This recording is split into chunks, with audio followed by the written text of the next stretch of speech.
Berbicara tentang Israel, saya mempunyai timbul pertanyaan ya, dokter ya. Mungkin bisa Boleh. dijawab. Nah, selama ini kan kita tahu bahwa sesuai dengan nubuatan Alkitab, eh, Tuhan masih bekerja Hmm. dengan Israel Hmm. dan Tuhan nanti akan berurusan sesuai dengan nubuatan-nubuatan di masa depan begitu. Ya. Namun ada teologi yang menyatakan bahwa ini namanya replacement teologi yang berkata bahwa Israel saat ini bukanlah Israel yang seperti dahulu di mana adalah bangsa pilihan Allah, namun sudah digantikan dengan jemaat. Ya.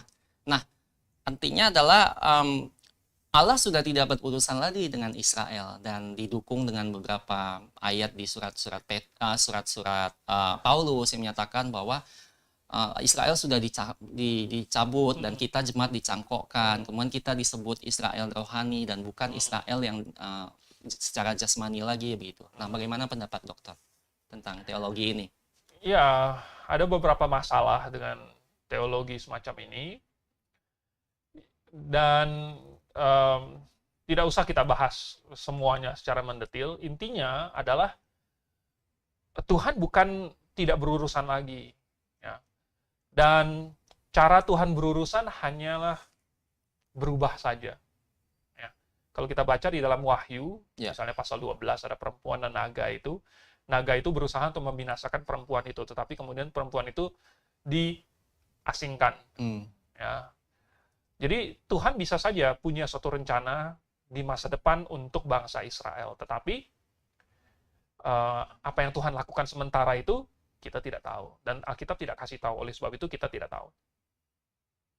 Lalu bagaimana mengenai apakah jemaat merupakan Israel rohani? Ya.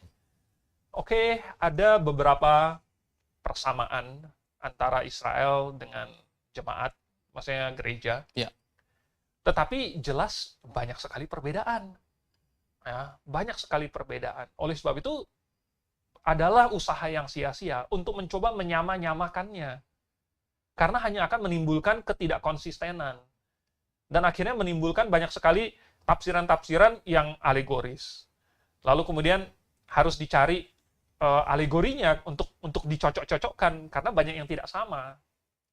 Seperti misalnya, jemaat itu, maksudnya kalau orang dulu menjadi umat Tuhan dengan bergabung dengan bangsa Israel, ya, kemudian harus disunat. Maka kalau orang hari ini mau menjadi umat Tuhan harus bergabung dengan jemaat, lalu kemudian dibaptis. Tidak gitu, tidak ada korelasi langsung, ya, bahwa menjadi umat Tuhan itu harus menjadi anggota gereja.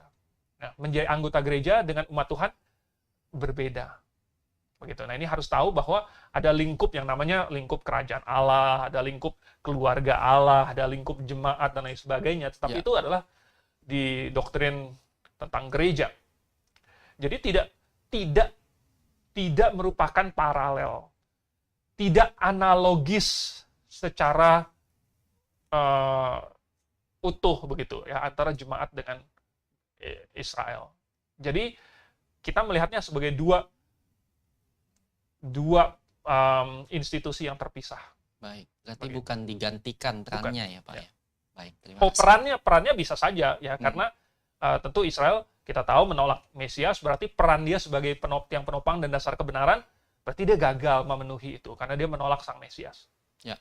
Lalu kemudian sekarang siapa yang menerima Mesias? Ya adalah orang Kristen, yaitu jemaat lokal, dan itulah yang Tuhan sekarang pakai untuk menjadi tiang penopang dan dasar kebenaran. Jadi mungkin sebagian dari fungsinya Israel, sebagian fungsi Israel sekarang dijalankan oleh jemaat lokal. Tetapi jangan berarti jemaat lokal sama dengan Israel. Tidak seperti itu juga.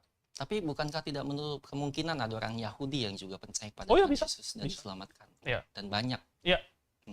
Jadi dia adalah orang Kristen begitu. Ya. Baik,